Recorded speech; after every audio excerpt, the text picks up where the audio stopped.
Helicopters, the ideal vehicle of choice for any hot-blooded, God-fearing American. Did you know that helicopters are actually communist? That's right. A certain Sovietsky anti-freedomy invented these death machines. Wow, Kirsch, this documentary about helicopters seems completely wrong. What do you think? What's this? A letter? Dear Connor and Kirsch, give me a presentation about the history of helicopters. And who's that Igor Sikorsky guy? Thank you, Mr. Johnston. Sure thing, Mr. Johnston. Kirsch, take the clicker.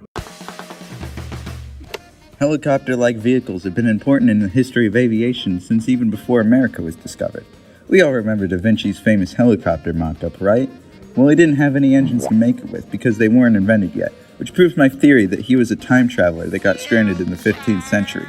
Technically, there was in fact a working helicopter that flew in 1907. It was made by the French discount Wright brothers called the Breguet brothers, and it absolutely sucked.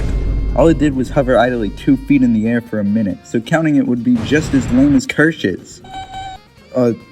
I didn't mean it. Helicopters at this point were not bussing. So let's talk about the hero of the story, Igor Sikorsky. Sikorsky was born in 1889 in the then Russian Empire.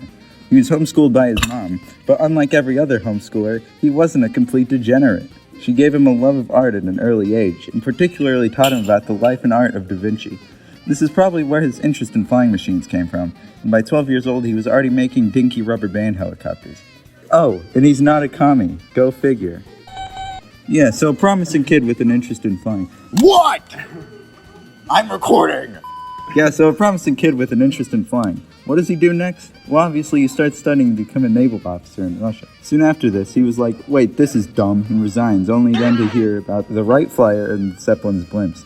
A light bulb went off in his head, and he realized flying was going to be his life's passion.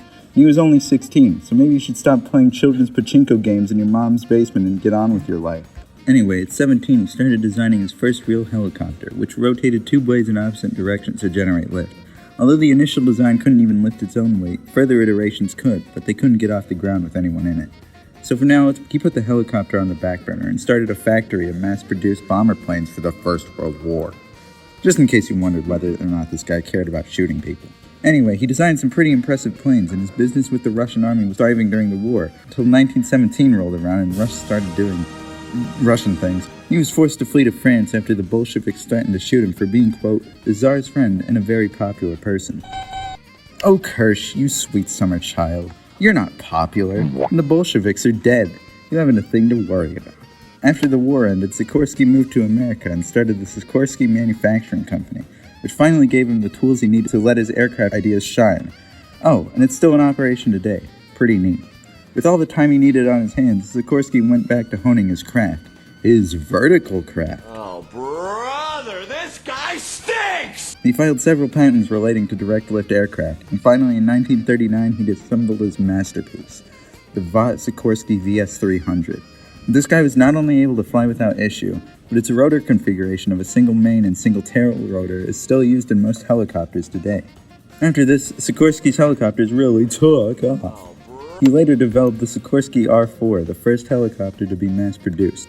It is also around this time where the US and UK militaries put their hands into the pudding, using R-4s in several rescue missions. Now at this point, the helicopter wasn't so new anymore, so countries had time to cheat off Sikorsky's homework to make helicopters of their own, even innovating in the process.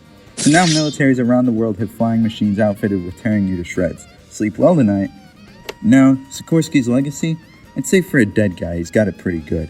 He was inducted into the National Air and Space, National Inventors, and Junior Achievement U.S. Business Halls of Fame, respectively.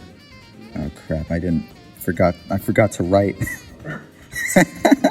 He also has his own memorial bridge and airport in Connecticut. In Ukraine, he has a street named after him, and arguably most impressive of all, the National Technical University of Ukraine has been renamed after him.